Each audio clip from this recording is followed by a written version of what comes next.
Let's eat, Grandma. Let's eat. Grandma, 1 comma. 2 completely different sentences. One saves Grandma, one does not.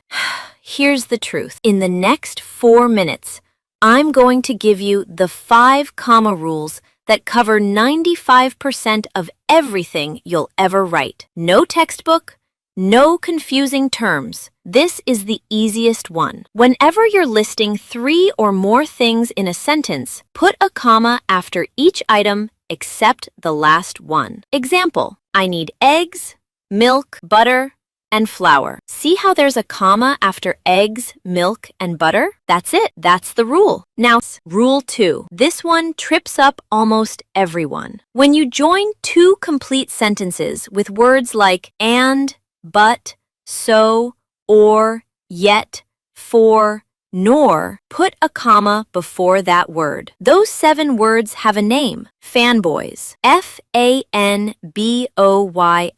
For, and, nor, but, or, yet, so. Example, I wanted to go to the gym, but I was too tired. Both sides of but are complete sentences. I wanted to go to the gym. Full sentence. I was too tired. Full sentence. 2 full sentences plus FANBOYS word equals comma before it. But, and this is key, if the second part is not a full sentence, no comma needed. I wanted to go to the gym, but felt tired. Felt tired is not a full sentence. No comma. Simple. Rule 3. After an introduction. Rule 3. The intro rule. Whenever your sentence starts with an introductory phrase, use a comma to separate it from the main sentence. Think of it like an opening act before the main show.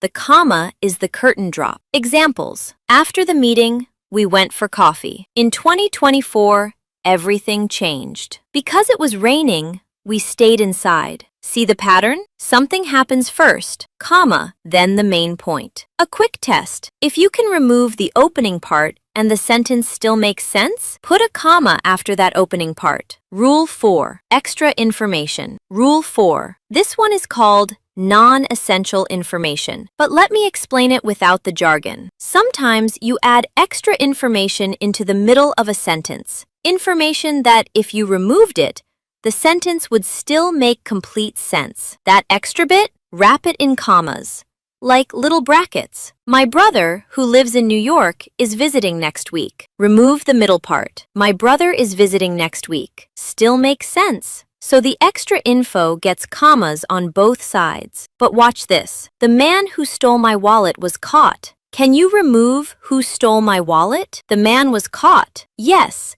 But now we don't know which man, so this time, no commas. The information is essential. The key question, can I remove it without losing the meaning? Yes.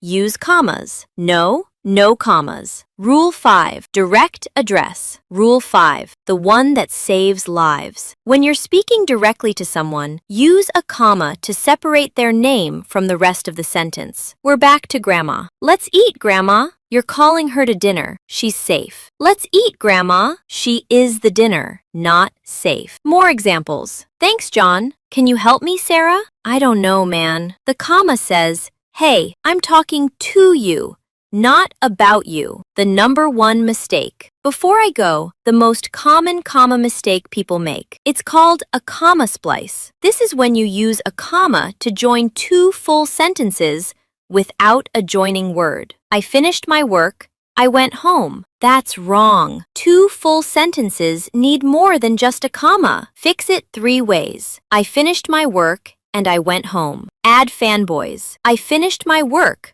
I went home. Use a period. I finished my work. I went home. Use a semicolon. See a comma alone joining 2 full sentences? It's wrong. Every time. So let's recap. 5 rules. That's all you need. 1. Lists. Comma after every item except the last. 2. FANBOYS joining 2 full sentences, comma before the joining word. 3. Intro phrases, comma after the opener. 4. Extra information, comma on both sides if you can remove it. 5. Talking to someone, comma before their name. And avoid the comma splice. Don't join two full sentences with just a comma. If this helped you, hit subscribe. I post short, simple English lessons every week.